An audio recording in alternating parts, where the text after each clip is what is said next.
Hey, what's up, you amazing hackers? Welcome to the OWASP Top 10 course. Now, OWASP Top 10 is very well known by almost every ethical hacker out there. There are some good reasons for it. It's the top 10 most common vulnerabilities out there in 2017. Now, this list is a little bit old, but that doesn't mean it's less valuable. Let's look at what's in it, shall we? So the top 10 basically consists of a following vulnerabilities. You have injection, broken authentication, sensitive data exposure, XXC, broken access control, security misconfigurations, cross-site scripting, insecure deserialization, using components with known vulnerabilities in them, and insufficient logging and monitoring. Oh my god, guys, that is a wild ride of different vulnerabilities. They talk about anything from insecure deserialization to broken access control, guys. That is a wide range of stuff, and of course there's a wide range of testing methods as well, and also development implementation methods for all of these. Now there's a little bit of a difference between the different types of vulnerabilities as well, as some are very easy to spot and some are very hard to spot, maybe even almost impossible, but we'll get more into that later. First of all, who am I? My name is Wesley. You guys might know me as the cross-site scripting rat. I'm an avid ethical hacker. I love doing it, guys. It's my passion. As a day job, I'm a QA engineer. That'll be important later on. I've been training people for quite a while. It started out with basic JMeter trainings. I followed the training, was like, I can do this. So I created a basic JMeter training for the company that I was working for. Then next up, I basically created the advanced method. Then I went to Paris to get my expert certification in Neoload after getting my professional certification, of course. So with this expert certification, I was allowed to teach the Neoload certification. And that was a 3-day course. Yes, you guys heard me right. 3 days of 8 hours of teaching. It can get quite tiring, but there's quite a lot of information in there. There's everything from A to Z in there. So when I look at that, of course, I have to know it very well. I have to study it properly. It took me quite a while to get that certification, and I'm quite proud of that. So after that job, I moved on to another job. The training stopped there for a while, but that's when my hacking career started. And that's when I started giving one-on-one conversations to guys like you, people who wanted to learn, and I taught them programming, basically taught them PHP, taught them Python, everything they wanted to know. And I really had this craving, I really wanted something more. So ethical hacking was my thing. Got my OSCP. I started teaching people how they could hack. Now, that's a really cool way of going about things because I love doing one-on-one teachings. But of course, one-on-one teachings, it only gets you so far. You can only teach one person at a time. It's not like I can teach 50 people or anything. So basically, that's how I went about it. I started with very, very low numbers. I started one-on-one, then I moved on to some bigger security training courses. It all started with an Android course.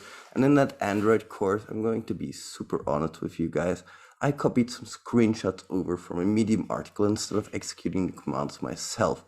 That was a terrible mistake. I should not have done that, period. So I started out with that as a test, sort of like a test if I could create a course, if people wanted to follow my courses. And the Android course did quite well. I opened it up. There was quite a controversy because I copied those images, rightfully so. I should never have done that. I should have executed my own commands. But all of that was over. I made my course free forever. The Android course is free. Now we are up to here, and I've created several courses up to this point.